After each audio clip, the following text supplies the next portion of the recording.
మనలో ఎన్నికనే ప్రధాన అంశం కాదు, ఇక్కడ సేవ చేయాలి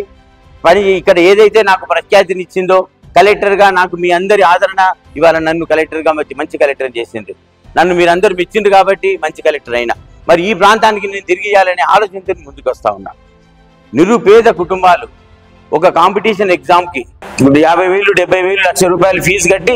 రూమ్ తీసుకొని 6 నెలలు మెస్లలో ఉండి పుస్తకాలు 20-30 పెట్టి కొనుక్కొని చదవాలంటే ఆ పేద కుటుంబానికి ప్రతిభ ఉన్న విద్యార్థికి 2 లక్షల రూపాయలు, 1,50,000 రూపాయలు భారమవుతా ఉంది. మరి ఇది గమనించిన నేను, ఆఫీసర్గా మీలో పనిచేసిన నేను,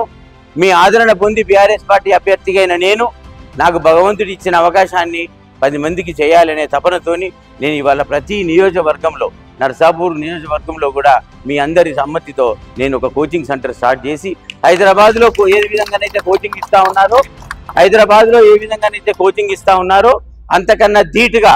మీరు ఇక్కడే కూడా స్థానికంగా నర్సాపూర్ నియోజకవర్గంలో ఉన్న మన విద్యార్థులకు మంచి కోచింగ్ సెంటర్ ఇచ్చి, మంచి సబ్జెక్ట్ స్పెషలిస్టులు ఇచ్చి, మంచి నిపుణులతో కోచింగ్ సెంటర్ ఏర్పాటు చేసి అత్యధికంగా మెదక్ పార్లమెంట్ నుంచి పోటీ పరీక్షలలో ఉత్తీర్ణులు అయ్యాలి, మంచి ఉద్యోగాలు చేయాలనే తపనతో మెదక్ ఎంపీగా వెంకట్రామరెడ్డిని గెలిపిద్దాం, ప్రశ్నించే గొంతును పార్లమెంట్ కు పంపిద్దాం.